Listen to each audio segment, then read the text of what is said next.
A functional health and performance coach who covers everything from stress management to hormones to boosting libido. She is also 9 months pregnant with her third child. Natasha, welcome to Thriving in Our 40s. Hello, hi, thank you for having me. I'm very excited to be here. It is really lovely to have you here. And as I've just mentioned, in your work, you cover many topics. But today, we're going to primarily focus on the perimenopause and Yes. how impacts such as diet and exercise can really support us through this next stage of our lives from Mm. 40s and beyond. However, before we get into those topics, could you give a little bit of background about your work and why you decided to qualify as a functional health and performance coach?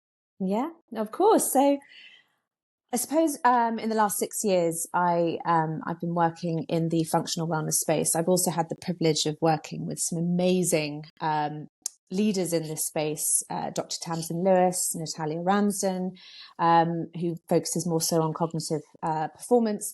So over the last few years, I've literally just been working with those individuals.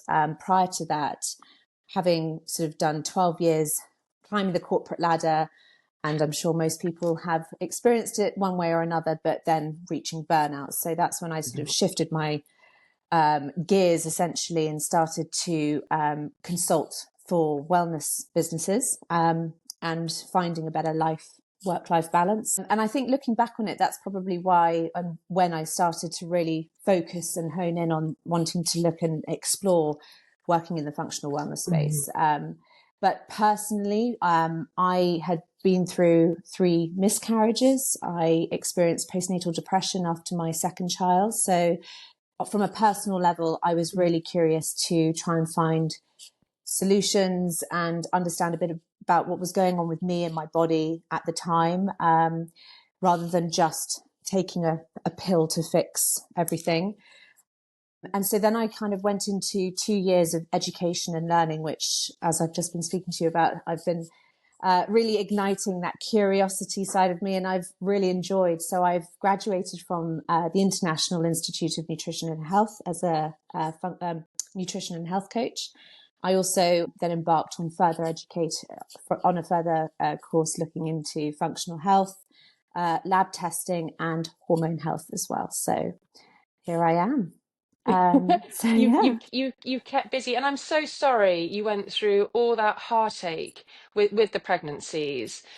But it's amazing how something so traumatic and devastating can alter your life completely in terms of a professional perspective as well, isn't it? Yeah. And how it's given you that determination to be like, well, I've got to figure out how I can make myself better, and along that way, I'm going Mm. to help other people Yeah. get better as well. It's so that personal experience, I think, gives you perspective. It also, for me, I tried so many different ways. So, and it really goes to show how everything can be so personal to you, and no Absolutely. one fit. There's no one size fits all approach. Absolutely. So, and in fact, I found coaching so important to my journey. It was a really wonderful way of, instead of tapping into kind of root causes, it was looking forward. But yes, the kind of health and functional health side of things, I'm really curious to learn more about other methods, and that's something I integrate into my approach to coaching. So things like red light therapy, infrared, as well as breath work, PEMF mats. So I try and bring a bit of a few tangible aspects to my method of coaching, all of which I integrate into my own day to day, which I find really impactful. So yeah. It is it's coming from a personal place, which I think is so important. I think also from a client's perspective as well, knowing that when they talk to you, you have tried or you've been through similar experiences. You can be honest and open with them as much as you're expecting them to be honest and open with you, aren't they? Yeah, it's a really vulnerable time, I think. I won't go down the matrescence route, but it really is the 30s and 40s. You are going through such huge transitions and change, and I think you are vulnerable. And I feel, well, at least I can put my own experiences forward and allow hopefully people to either relate or feel comfortable knowing that I've been through that, and that of course, it's just totally personal to that individual. It's a really, it was a hard journey, but I'm grateful for it in a strange way at the same time, because it's given me perspective. Absolutely. Well, let's start talking about the perimenopause. Yeah. And to get onto that conversation, we need to bring in talking about the female cycle, the monthly cycle, and the key shifts that happen during this time. Could you tell us what are those changes that happen in the monthly cycle, and how do these change as women approach perimenopause and the menopause? Yeah, I mean, I'm a big fan of hormones. So, don't shoot the messengers. They are messengers after all. Okay. So essentially hormones, to keep it simple, because the full endocrine system is incredibly complex. Also, when I'm referring to estrogen, just to note, there are three key components to estrogen. So they are broken down into three sort of separate estrogens, but we'll kind of refer to estrogen as the umbrella hormone. So just to keep you aware. But just to go back to the basics, and I'm sure many of your listeners already know this, but your cycle, when you are sort of perimenopause, is typically 28 days, but you can have ones from 21 to 35. Again, there's no one size fits all, and everyone's different. The key hormones that play a factor are estrogen, progesterone, FSH, which is your follicle stimulating hormone, your LH, which is your luteinizing hormone, and testosterone. Yes, we also Like a produce science that. lesson. I know. Sit back and relax, everyone. So to break down, you have, I would say, 4 key stages of your cycle. You've got your menstrual phase, which is your bleed, typically lasting between 5 days. And that's when your progesterone and your estrogen are at the lowest. That's why the uterine lining sheds. These two hormones contribute towards the likes of feeling content, comfortable, relaxed, happy. So if you are experiencing PMS, and it is quite common, it is because your hormones are at their lowest. The follicular phase, typically lasting the first half of your cycle, so days 1, which is days 1 of your menstrual cycle, your bleed, until typically ovulation, which could typically be day 14, but remember, everyone's different. You can ovulate earlier or later.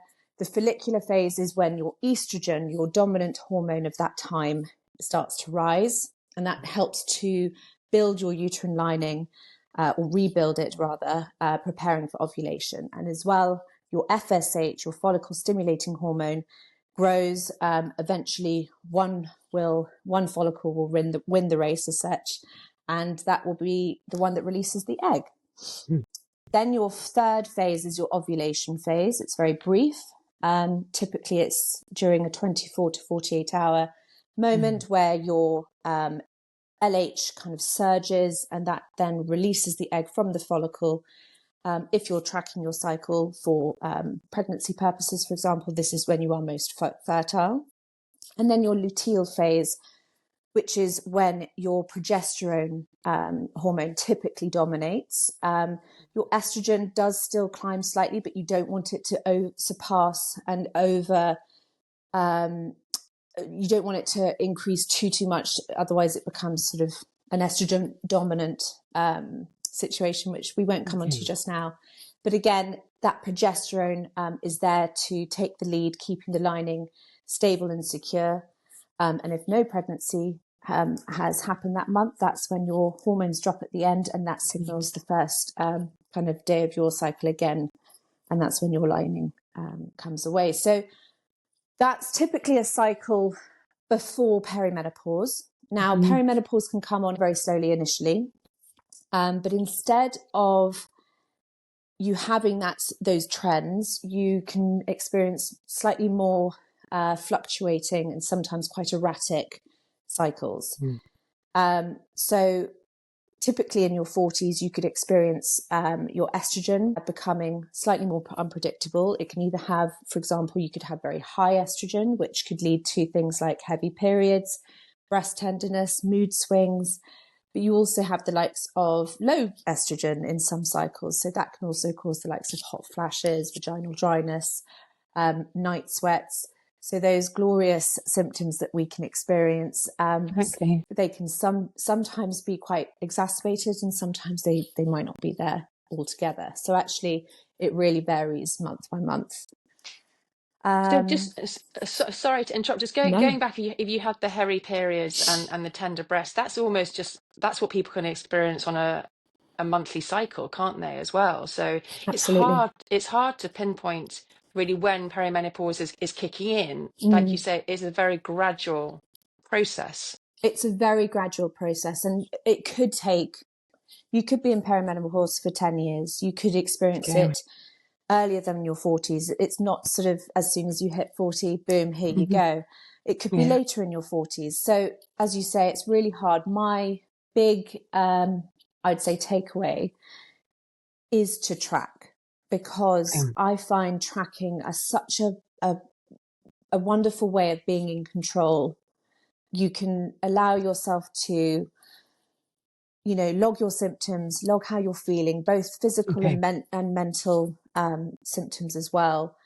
And then you can notice changes that way. But for example, if you have always had that symptom of heavy bleeds, it may not be as noticeable of a Mm, change. So it can yeah. vary person to person. I think it's also really important, Natasha, at this stage to mention that some women don't have cycles. Yes. So how do they know that these changes are happening if they can't monitor them in a physical sense in terms of a bleed every month? Yeah.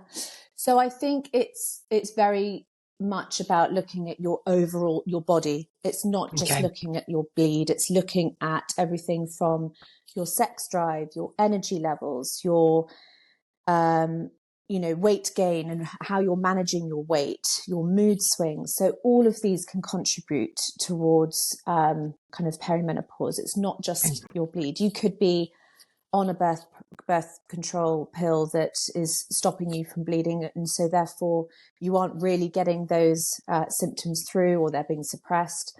So really, there are many reasons why. I think ultimately, and we'll come onto this a bit later, there are some really interesting ways for you to do that investigative work so that you can learn Mm. what's going on with your body, not just looking at sort of symptoms, but actually looking internally through tests. Fabulous. And Um, I want to get on to more symptoms in a minute, but before we do that, so when these changes happen, and you just touched on them now, mentioning metabolism and weight fluctuations, how do they change when you start to enter perimenopause?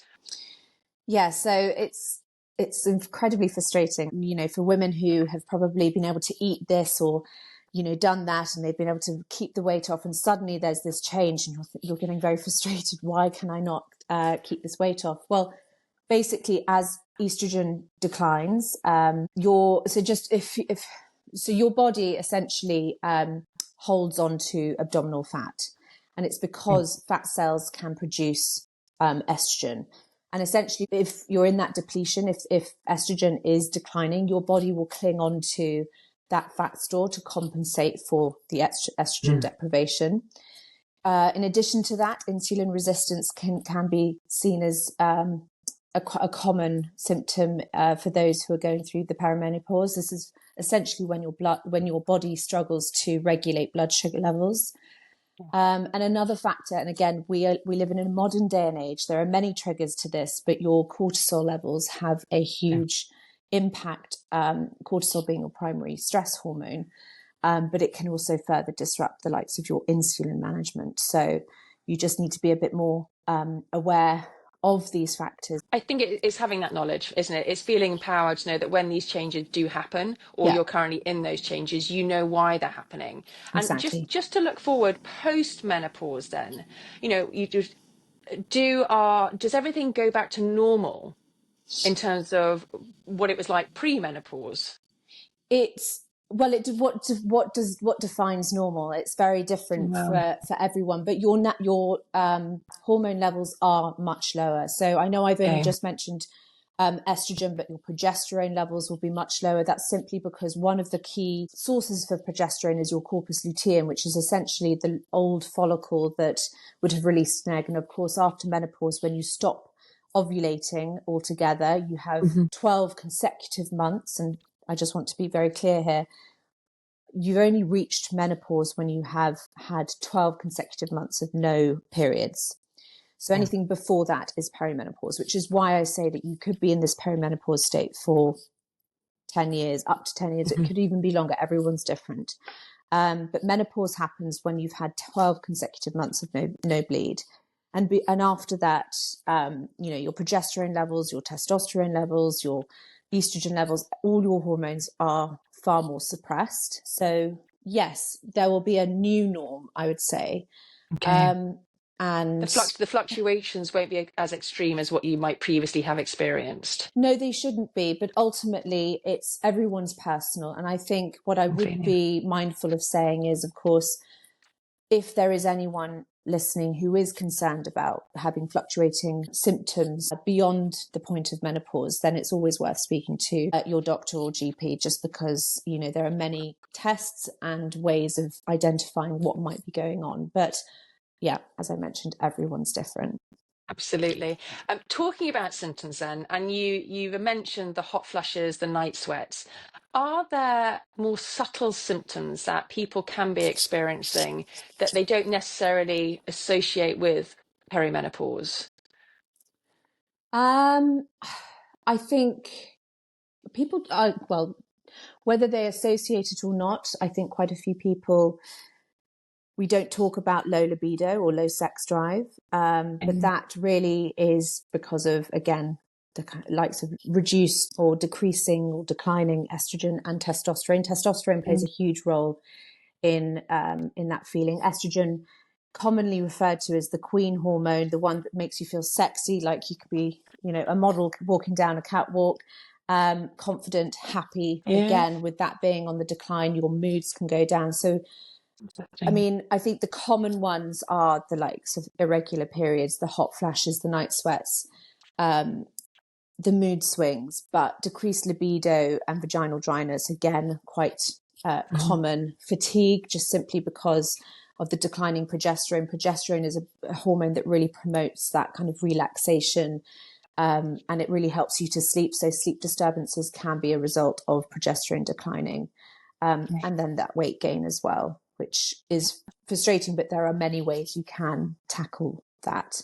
What I would want to say is that some of these symptoms can be mistaken as so essentially one of the things that would be worth looking at if you start experiencing these symptoms is speaking to your GP about looking at your thyroid.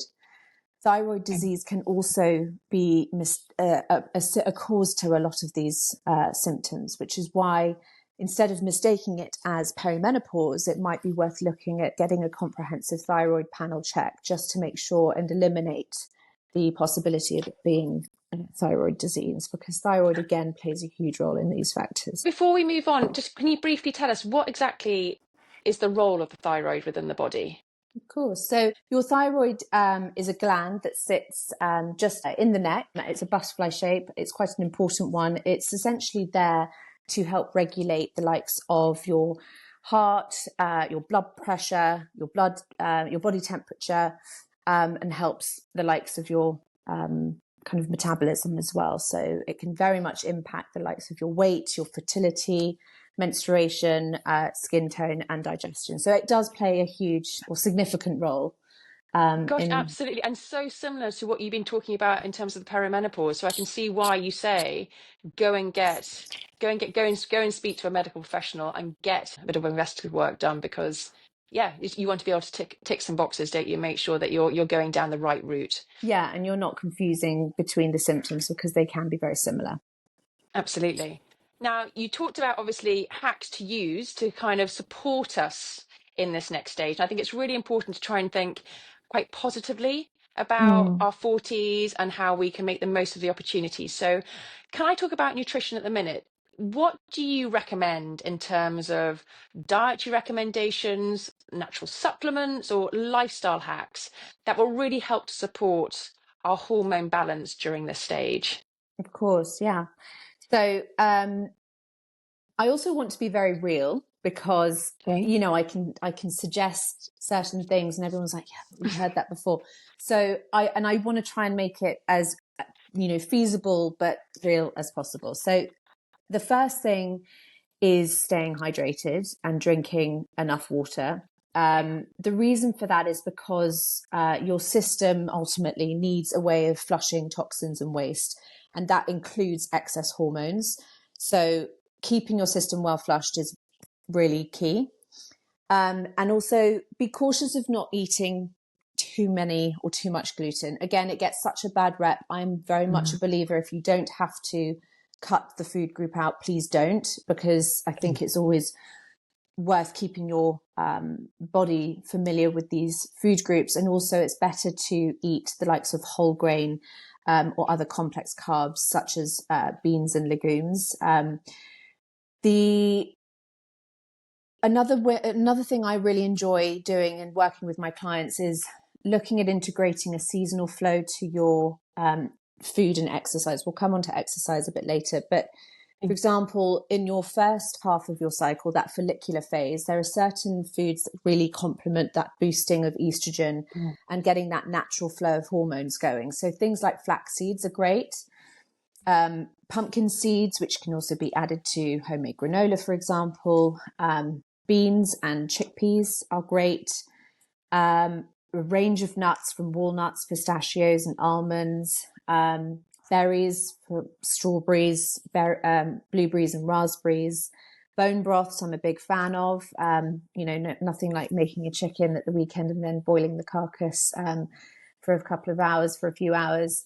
Also spices, they really are kind of, I think, underrated. So turmeric and ginger are my kind of absolute go-tos.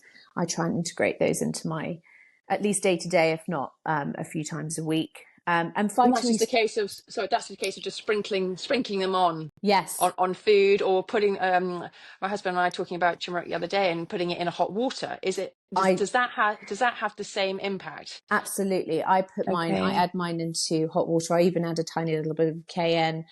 In fact, something I love to do is make a sort of shot in the morning, including a bit of apple cider vinegar, a bit of ginger, lemon, just to get that antioxidant and vitamin C in there, with a bit of turmeric. And so that can be delicious.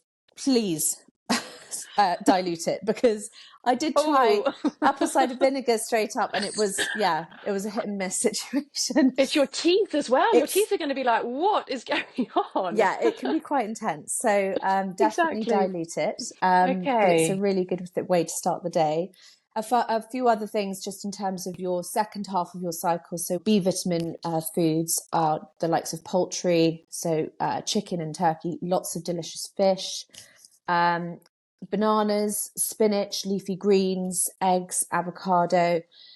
You've got foods rich in zinc, so chickpeas, cashews, as well as magnesium. Magnesium is one of my top faves at the moment, if you were to sort of have a favorite mineral. But that one, you can get lots from leafy greens, legumes, avocados. Sorry, Natasha, why magnesium? Why is that kind of your top of your list?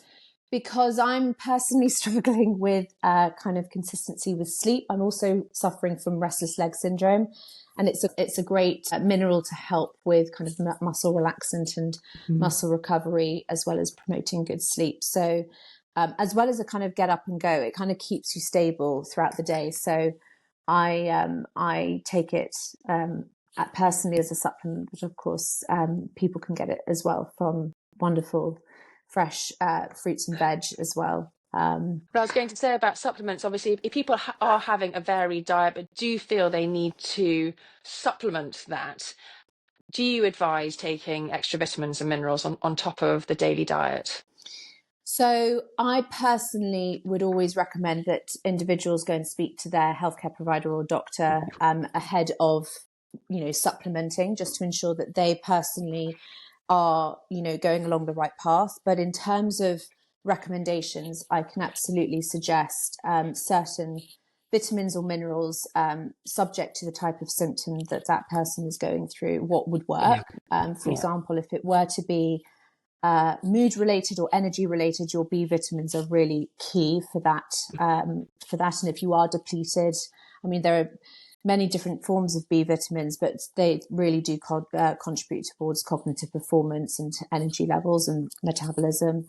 But we also sort of leave out the likes of how important omegas are. So I would really recommend that people look at, consuming regularly oily fish, which is a really good source for omega-3. And also, I know I could, and also, one of the areas of the body I'm most fascinated by is the gut. And we forget the importance of nurturing our gut. So I would highly recommend, as a cupboard essential, is a really good probiotic, whether that's like whole Greek yogurt. Please don't go down the route of fat-free. All of the fat-free options, I'm sure everyone knows this, but you've got your fat-soluble vitamins being removed. So all of the nutrients essentially are being removed. And what we know now as kind of health and nutrition experts is that it's not fat that makes you fat, it's carbohydrates and excess carbs that make you fat. So, and that's what's being retained. So you want to really be, getting the whole versions rather than the skimmed or the semi-skimmed. But in It's addition, extraordinary how that narrative has now changed, isn't it? And how we should be having the butter and, like you say, the full fat milk and the full fat yogurt. One, yeah, because it tastes so better, much better. but it doesn't have the health benefits that we've been told that it has. The Exactly. fat-free stuff, sorry. So yeah, so it's good to reiterate. I think it's really important to keep that message out there that, go for the food in its wholest form instead of having Absolutely. things taken away. So Exactly. I interrupted, so carry on. No. So I couldn't agree more.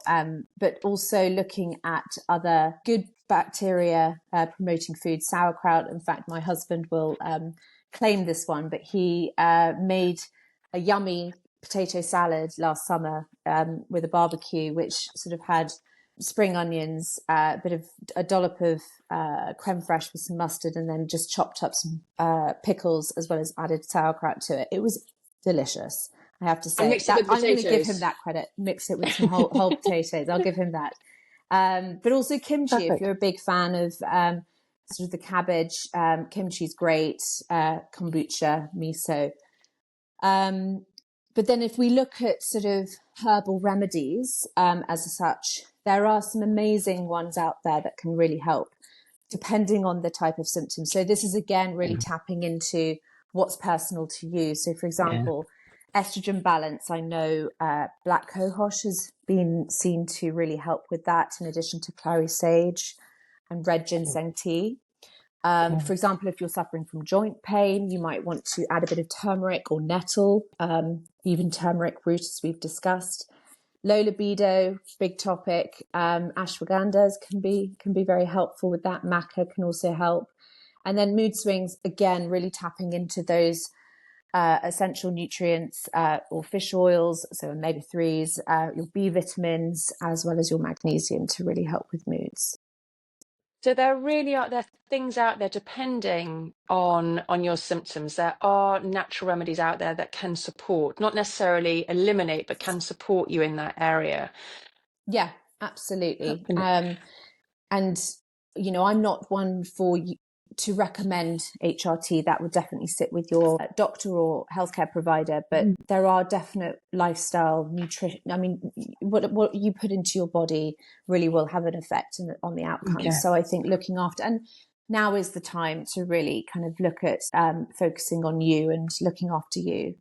There are some other things that I'd love to touch on just very briefly. Things like a good morning routine, as well as a sleep routine. Now, I know, again, in this day that you've just been saying what you've been going through, it's incredibly difficult to implement this every day. But if you've got an opportunity to negotiate, whether it's 1 or 2 mornings, even a week, where you can have a 15-20 minute moment to yourself, I would love to kind of encourage people to do that. And that can be getting a glass of water or a cup of lemon and turmeric and ginger, as I've mentioned before. Going outside and really kicking off your circadian rhythm with, getting your sunglasses off or any kind of form of glasses, so that you're getting the sunlight into your retinas. and incorporating a little bit of movement and breath work, fresh air into your lungs, and then the same in the evenings as well. I was talking to a friend the other day, and she was talking about her anxiety issues that she was going through. And she said one of the biggest things that has helped her is getting outside in the morning, Yeah, and it doesn't have to be bright sunshine. And I know up in the further north you get, the less sunshine quite that you limited. have. But it's that natural light, isn't it, Natasha? That it's getting outside and having that natural light, like you say, on your eyes, and not only does it help with your mood, but going forward through the rest of the day, it gives you that Get up and go. slight spring in your step. Exactly. It feels like you can embrace what's going to face you. Absolutely. And the science behind it, very simply, is just because as soon as you can start getting the sun into your eyes, it signals for your cortisol levels to rise, which you Yeah. want. Cortisol gets a bit of a bad rep, but it is essential to our day to day. And you Yeah. want that spike in the morning to then drop off as the day goes, and it actually then helps to influence melatonin in the evening, the production of melatonin that is the sleep hormone. So you do really want to, in an ideal world, the first half an hour of getting up, but if life gets in the way, it's fine, but just Yeah. take the sunglasses off and getting that sort of sunlight in there, that would be great. And then again in the evenings, if you're one, and I'm a bit of a guilty one of this, looking at your phone, get a blue light blocker on your phone, putting a do not disturb on from, say, 8 or 9 p.m, just so that you don't get those notifications of emails or what have you coming through. And try not to eat, ideally 2 to 3 hours before going to sleep, just again, so that your body can digest, and then the sleep itself becomes a far more restorative sleep, and the liver can do its job by cleansing the body.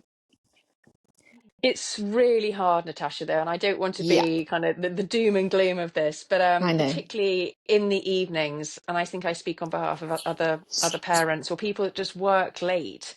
You don't get home sometimes till 8, 9 o'clock, and you're hungry, and then you eat, and then you go to bed because you think I've got to get my sleep in. So it all becomes such a rush towards the end, doesn't it? So Absolutely. I suppose it if you were to do one of those things, it will be about the device and maybe trying to switch off from your device. And if it does mean that you still have to eat slightly later, at least if you're trying to do one of those aspects, it will have some positive impact. Absolutely. Any little change will make a Yeah. huge difference. I think, again, I totally appreciate this can't happen all the time, but consistency also helps to contribute towards your body's natural rhythm. Okay. And so if you can make one little change and being consistent with that, then that would be amazing. And then at some stage further down the line, you might be able to incorporate something else. All of Yeah. these points, it's because, someone might be able to do one thing, but not the other. So it really depends on how you can incorporate it into your life. Yeah. Before we go on to exercise, I just want to stick with nutrition and just ask one quick question. You've been told about what's good for us and what we should be doing. What about the food and drink that are only going to aggravate the symptoms of perimenopause? What should we be avoiding, ideally? You're not going to like this. Oh, no, it's all the fun stuff, It's isn't all it? the fun stuff. Listen, let's be real. Yeah. Alcohol is a dear friend, but can also be a real issue. It does block kind of neuropathways, and so it can inhibit hormones to do their job. It can also affect the liver to cleanse the body. So it's not the most ideal thing to have, especially every night, but it's of course something that you should enjoy as and when, if that's something that you like and enjoy to do. We only live once, so moderation is key. I would urge that people try and do at least 2 or 3 or even 4 days of no drinking and limiting it to a certain number of days. And even so, for example, and I hope this is a positive light to shed, but red wine is actually known for its antioxidants. It does have some wonderful essential nutrients in it. For example, potassium, which can help with heart health, iron for transporting oxygen around the body. I'm not saying you need to have a whole bottle of wine a night. I really am not. But please, but that, you know, it just goes to show that certain things in very small moderation can be good for you. Processed Yeah, food, again, I don't need to dwell on this point too much. I think we all know that it's just not ideal. It can really affect your blood glucose levels, again, resulting in that spike, and that can affect your cortisol levels and just how your body reacts. So I think limiting processed foods, again, if you want to have a treat day, then you have a treat day. I think I'm having quite a few of those at the moment, being 9 months pregnant. So yeah, I think those are the kind of two key things. yeah, Smoking, of course, does not help, full stop. yeah. And also caffeine. And I love a coffee. Try limiting it to the morning if you are having coffees, just simply because it gives your body time to get it out of its system in order for melatonin to be the dominant hormone in the Sure. evening. But again, caffeine can be a disturber, but you know, let's enjoy it in moderation. Exactly, in moderation. Now, exercise, Natasha. I've spoken to a few guests already on the I podcast saw. about strength training and Pilates. So, to add to those, is there any specific type of exercise we can be doing to support hormone health and hormone balance at midlife? Yes. So I mentioned a seasonal flow before, and if Hmm. we were to look at your monthly cycle, and I'm going to refer to this because during your perimenopause, you are very much still in a cycle. So you might find that your periods are slightly shorter or longer, but regardless, you are still in a cycle. So if you were to look at your cycle in those 4 stages I mentioned before, but as a winter, spring, summer, Okay. autumn, which Okay. I really enjoy because it helps to kind of reflect on what would you be doing in those seasons.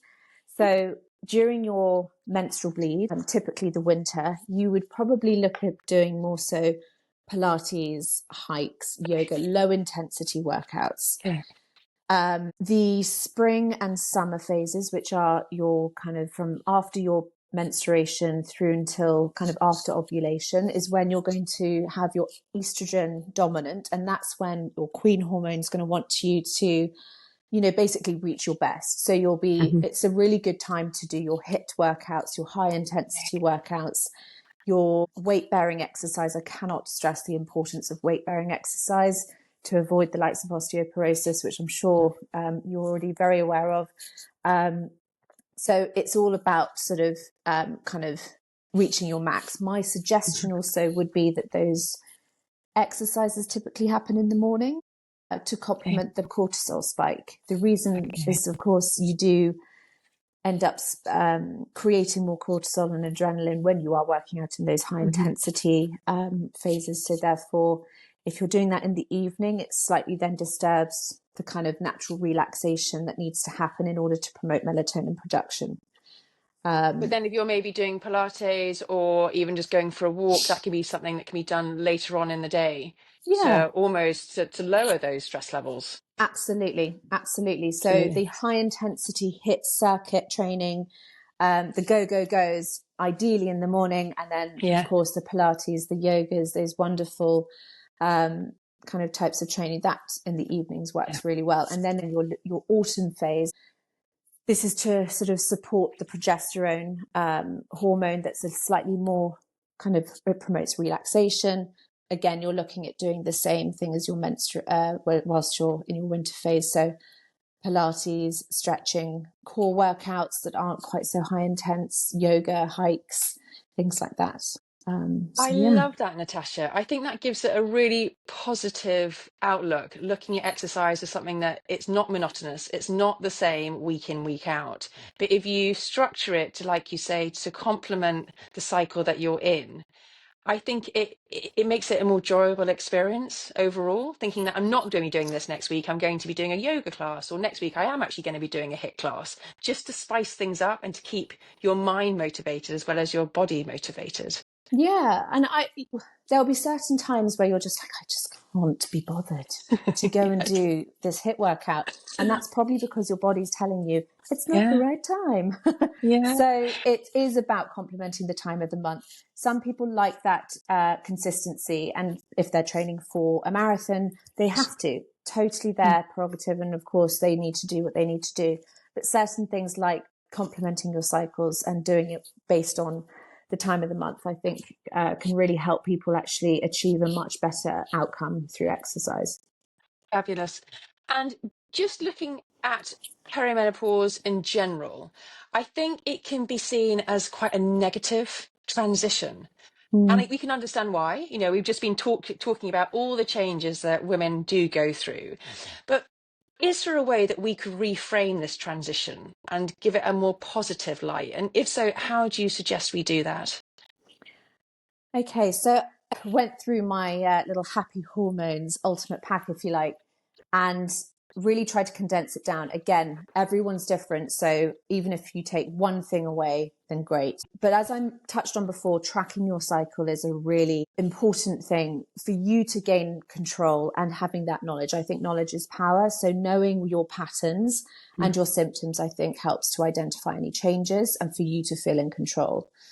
As I mentioned, the seasons, I think it's a really lovely way of creating that flow. But of course, if you have stopped your periods or you no longer have bleeds, funnily enough, the moon cycle is 29 days. So you can use the moon as a way of following some form of flow as well.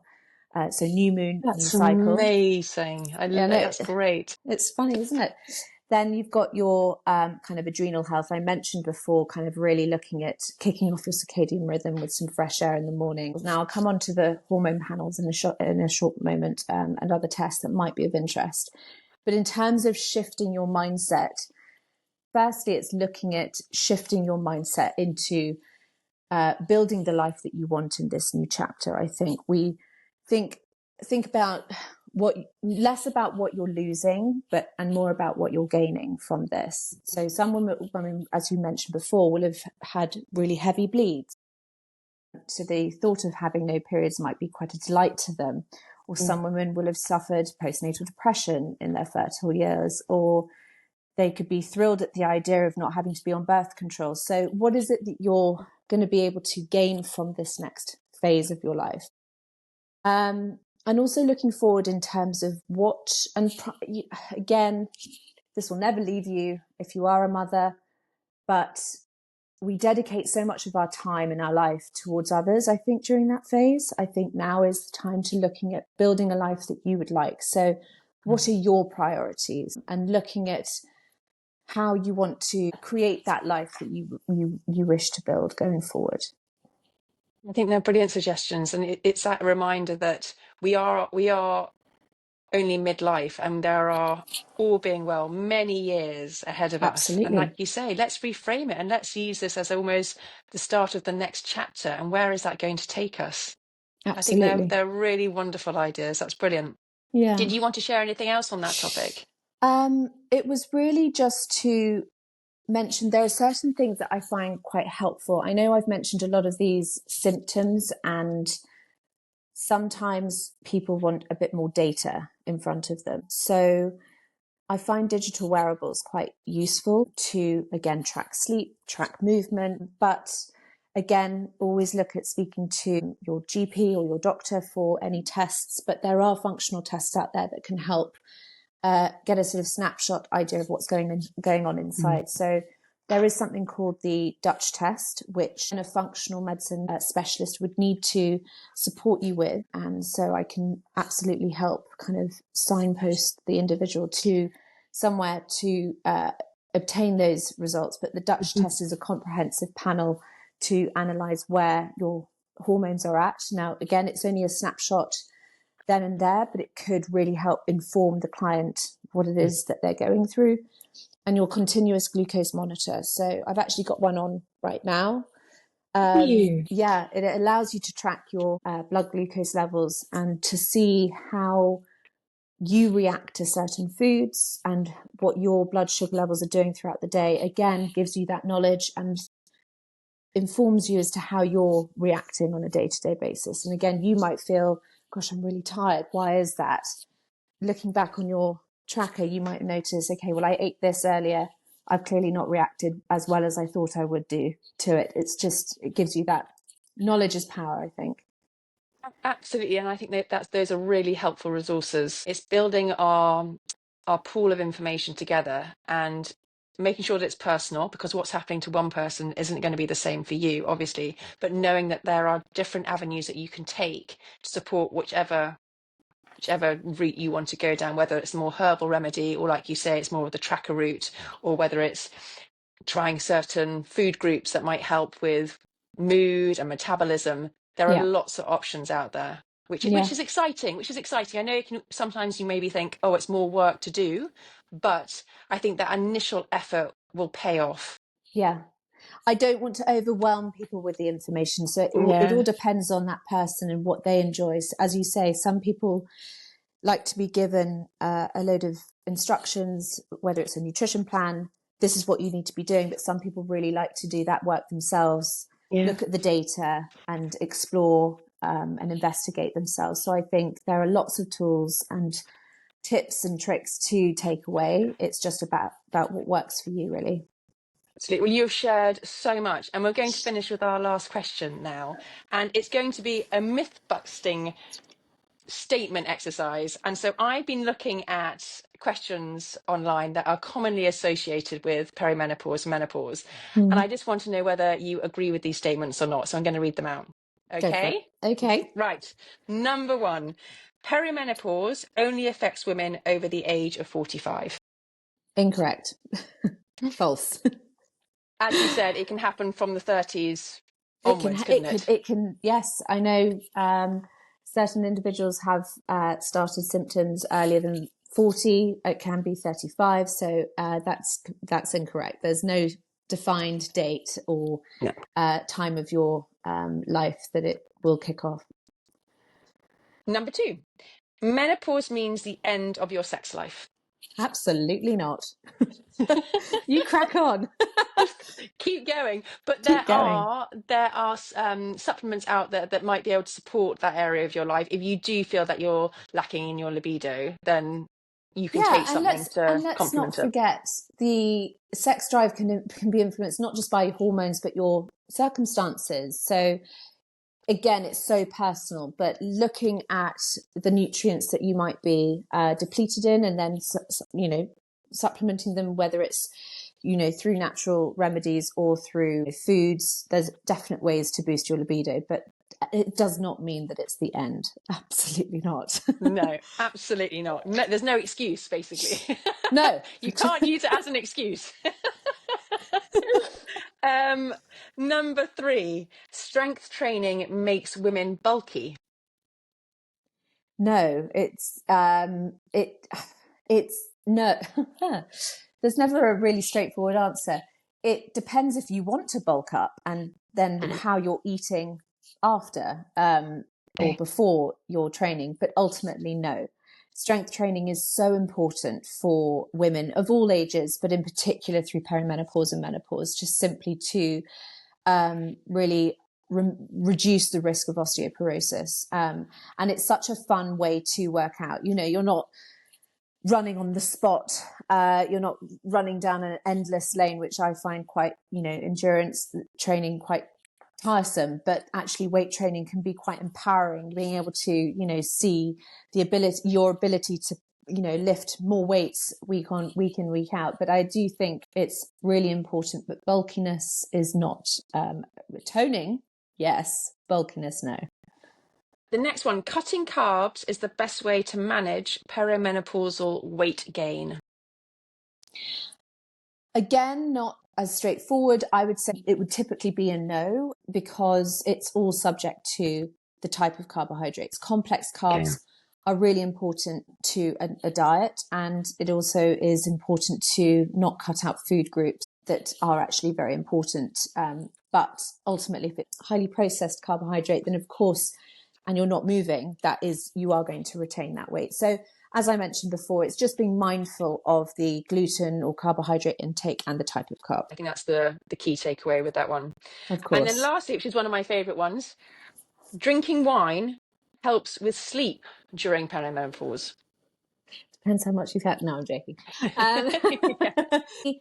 I think when it comes to wine, as I mentioned before, it is especially red wine. There are certain nutrients you can benefit, but again, it's all down to moderation. I would say alcohol inhibits good sleep. You'll notice if you've taken some time off drinking, the quality of your sleep improves massively, and you'll see that either through your symptoms and how you get up and go in the morning and the quality of your sleep throughout the night. So I think alcohol will disturb your sleep. You want to be getting restful sleep, and so therefore cutting down on your alcohol would be better.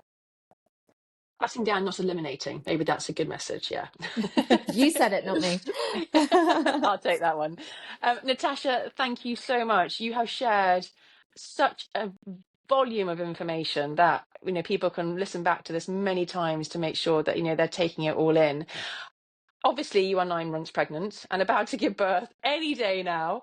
But if people wanted to find out more about you and the work that you do, where can they do that? So my website is thewellnessconsultant.co.uk. So by all means, come and find me on there. I'm on LinkedIn as well, either under Natasha Banks or the Wellness Consultant. Yes. And yeah, my email and contact details are in both of those platforms. So if people don't hear from you, they'll know what's happened. There might be a baby in your arms, but Absolutely. Yeah. Absolutely. You'll get in touch at some point. Of course. Thank you so much for today. It is, like I said, it's been an invaluable conversation and there's so many key takeaways. So thank you for your time. Well, it's been a pleasure.